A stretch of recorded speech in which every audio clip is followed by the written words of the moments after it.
Bismillahirrahmanirrahim. Alhamdulillahirabbil alamin. Allahumma salli ala sayyidina Muhammadin sayyidil kaunaini wathaqalain wa ala sairil anbiya wal mursalin wa ala alihim wa sahbihim wa tabi' manhajihim ajma'in wa alaina ma'ahum birahmatika ya arhamar rahimin.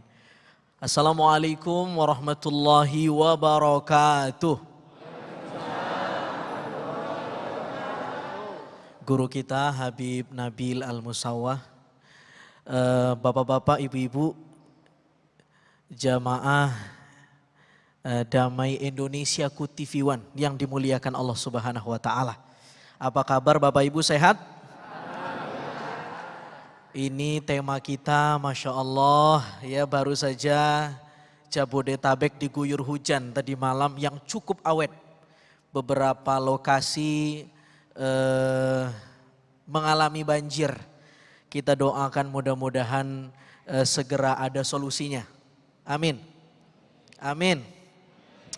Bapak Ibu yang dimuliakan Allah Subhanahu wa taala, ini menarik tema kita ini. Jarang sekali program religi itu membawa tema tentang isu-isu ekologis atau lingkungan, ya. Saya kira ini tema bagus. Kita kenal ada yang disebut dengan ad-daruriyah al-khams. Itu 5 hal yang harus kita lindungi dalam hidup ini. Ada hifzuddin, ada hifzun nafas. Kita harus melindungi akidah, agama, lalu jiwa kita, akal kita, lalu keturunan kita, harta kita. Ya, 5 hal yang sangat primer yang harus kita lindungi.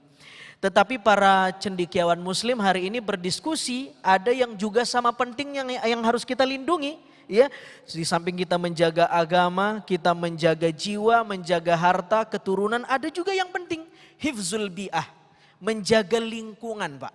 Betul? Bayangkan kalau lingkungan kita ini tidak nyaman, ya, macam-macam, itu bisa mengancam jiwa tidak? Orang misalnya satu tempat longsor, ya, banjir, bencana alam dan lain-lain bisa mengancam jiwa? Bisa. Bisa mengancam keturunan? Bisa. Bisa mengancam harta? Bisa. Saya belum lama Bapak Ibu lihat ada video viral di Instagram saya, rumah baru dibangun, gede sekali, mewah, longsor. Bayangkan itu. Kalau alam ini rusak, jiwa bisa hilang, rumah yang mewah tadi, harta bisa habis, kalau lingkungan tidak dijaga dengan baik. Karena itu kata para ulama, hifzul bi'ah ini juga hal yang primer, yang harus kita jaga baik-baik, yang harus kita lindungi. Bapak Ibu yang dimuliakan Allah Subhanahu wa taala, Al-Quran memberikan isyarat, ya. Ada beberapa contoh antagonis kelompok satu kaum yang tidak bisa menjaga baik lingkungan yang sudah diamanahkan Allah. Itu dalam suratil Fajr.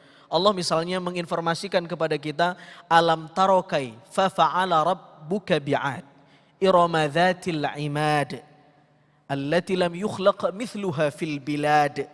Ya, lalu kemudian wa thamud alladzina jabus sakhrana bil wad. Lalu kemudian wa fir'auna dzil autad. Ada 3 tokoh komplotan antagonis, ya, yang dikecam oleh Al-Qur'an, yang padahal mereka ini sebelum dikecam oleh Allah dalam ayat lanjutannya fasabba alaihim sautu azab, itu mereka dipuji sama Allah. Ada kaum Ad. Kaum Ad ini luar biasa canggihnya. Kaum yang superior di zamannya. Ya, kaum yang adikuasa. Bahkan kata Al-Quran, allati lam yukhlaq mithluha fil bilad. Ini kaum Ad ini, ya, dia mempunyai negara superpower yang negara lain gak bisa nyontohin yang dia kreasikan, yang dia buat. Canggih. Kaum Ad. Ada kaum Thamud. Kaum Thamud ini juga tidak kalah canggih dari kaum Ad. Kaum Thamud ini dikaruniai sumber daya alam yang hebat. Di samping sumber daya alam yang hebat, kaum Thamud ini punya kemampuan teknologi, ya, menghancurkan gunung cadas pada masanya, sehingga dibuatlah bangunan-bangunan yang megah dari hasil gunung itu dikikis, diukir sedemikian rupa. Thamud. Belum lagi Fir'aun, Dzil Autad. Dia punya tugu-tugu seperti piramid, ya, lalu kemudian Sphinx dan lain-lain sebagainya, itu hasil dari kreasi teknologinya Firaun. Tetapi mereka ini membangun peradaban-peradaban di zamannya itu tanpa mengindahkan kewajiban mereka terhadap alam sekitar. Apa kata Al-Quran? Mereka banyak berbuat kerusakan. Al-fasad. Al-fasad ini berarti kan sesuatu yang buruk. Mereka berbuat kerusakan. Lawannya adalah as-salah. Ya, itu yang ditakuti oleh malaikat yang dijelaskan oleh guru kita tadi. Ataja'alu fiha man yufsidu fiha wa yasfikud dima. Mereka berbuat kerusakan dan lain-lain. Ini contoh. Jangan sampai contoh ini ya kita copy paste. Ya, kita sudah diajarkan oleh Al-Qur'an, ada contoh satu kaum yang adikuasa, punya teknologi yang canggih membangun peradabannya, mercusuar. Tapi kemudian fasabba alaihim sautu azab, mereka dihardik dengan ancaman, musibah dan azab dari Allah karena mereka tidak amanah mengelola alam ini. Kebijakan-kebijakan mereka, ya, mereka sewenang-wenang ketika kemudian membangun alam dan peradaban ini. Kita belajarlah dari 3 kelompok ini. Bapak-bapak, ibu-ibu yang dimuliakan Allah Subhanahu wa taala, Walhasil Islam memberikan pesan moral kepada kita untuk menjaga lingkungan. Nanti di segmen berikutnya saya akan bahas bagaimana pendapat dari para intelektual muslim. Salah satunya Ikhwanus Shafa, ini kelompok elit filosof muslim di abad 8 atau abad 10 Masehi, berbicara tentang bagaimana hubungan antara kita dengan alam semesta ini yang harus kita jaga. Setelah ini.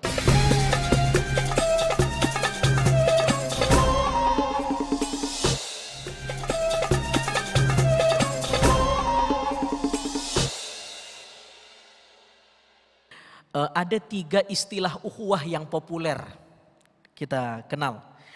Ada ukhuwah Islamiyah, betul Bu? Saudara seiman, betul. Ada ukhuwah wataniyah, saudara setanah air. Ada lagi ukhuwah basyariyah, saudara sekemanusiaan. Ada satu lagi sebenarnya yang kita sering lupa ini. Ini dalam konteks tema kita hari ini, ukhuwah khalqiyah, saudara sekemakhlukan, sesama makhluk Allah. Kita dengan alam raya ini saudara enggak Bu? Saya nanyanya kemana nih? Bu, ya ini. Kita sama alam ini saudara enggak Bu? Bapak-bapak, kita sama sungai, laut, binatang, ikan yang ada di dalamnya saudara enggak? Saudara. Sekemakhlukan. Bahkan ya ada makhluk yang dari alam, bukan alam materi seperti kita, itu juga saudara kita. Itu juga saudara kita. Nah, itu jadi saudara sekemakhlukan. Karena itu ya ada kelompok elit filosof muslim abad 8 atau 10 Masehi, Ikhwanus Shafa dalam Ar-Rasail itu dia katakan kita ini dengan alam ini, hubungan kita ini ya saudara ya.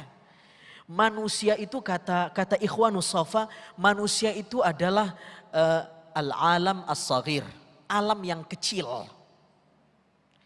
Alam ini adalah al-insan al-kabir, manusia yang besar. Sebagaimana kita bernafas, bergerak, beraktivitas, alam raya ini beraktivitas enggak kira-kira? Berotasi tidak? Bergerak tidak? Dia sama seperti kita dan dia punya hak untuk dijaga. Lah kita ini juga bagian dari alam ini karena kita ada di sini, kita hidup di sini, bahkan mohon maaf, materi sperma kita yang menjadi bahan baku ciptaan kita juga salah satunya dihasilkan dari alam ini, saripati tanah. Saudara yang dimuliakan oleh Allah Subhanahu wa taala, karena itu mari kita jaga alam ini. Nah, permasalahannya begini ya, kita orang Indonesia mayoritas muslim. Ini soal kebersihan saya kira tidak memandang agama ya. Ini amanah buat kita semua sebagai manusia yang berdiam di alam raya ini. Nah, ini sesama kita saja, umat Islam ya.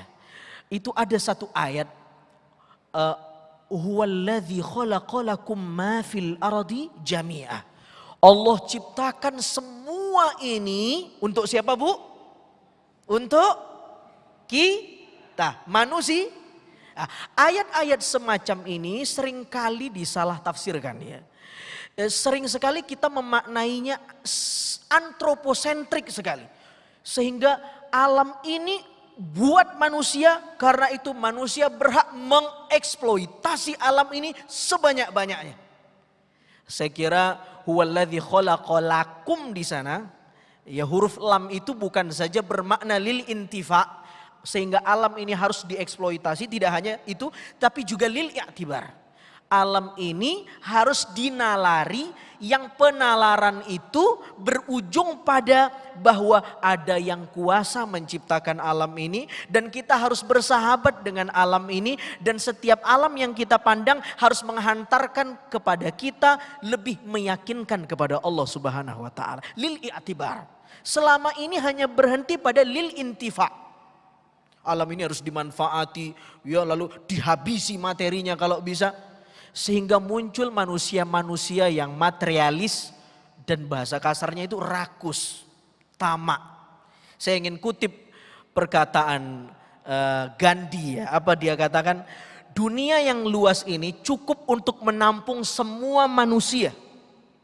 Tapi dia tidak cukup menampung satu manusia yang rakus.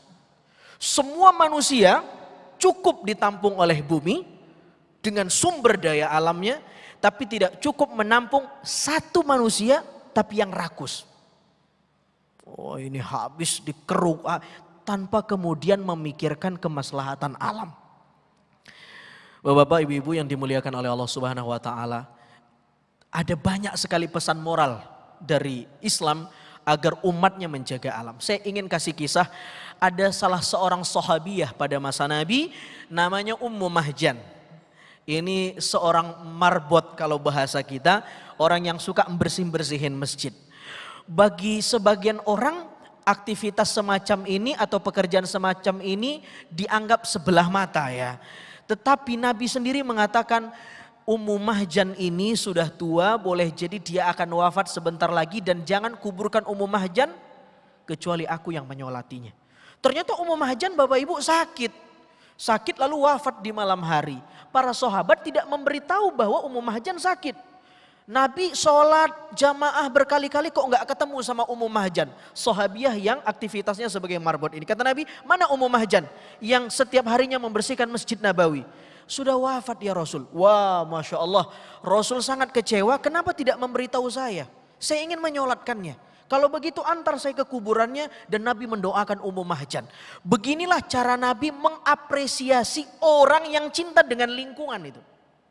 Apalagi sebagai umat Islam kita tahu kalau kita belajar fikih, mesti bab pertama itu apa Bu? Pak? Toharoh. Bukan bab jihad ya. Ya bab toharoh dulu. Ya, jadi jangan buru-buru ke bab jihad kalau bab toharohnya belum selesai. Ini sudah mau ngobrolin bab jihad tapi bab toharohnya belum hatam. Iya, nah ini problem buat kita, ya paradoks. Di satu sisi kita bicara bab toharoh, kebersihan dan lain-lain. Tapi di saat yang sama mohon maaf ya. Kadang-kadang ya ciri kalau masjid sudah dekat itu, kalau sudah mulai-mulai bau pesing. Nah ini jangan sampai. Justru ini paradoks. Kita belajar bab toharoh, kita mengadakan taklim, ya mohon maaf sekali, kalau bisa WC masjid kita ya lebih harum daripada ruang tamu rumah kita. Setuju Bapak Ibu? Nah, itu saya kira contoh kecil yang bisa kita lakukan, dimulai dari masjid kita, pesantren kita, sekolah-sekolah umat Islam dan lain-lain. Nanti kita akan berangkat pada skup yang lebih besar. Saya kira itu.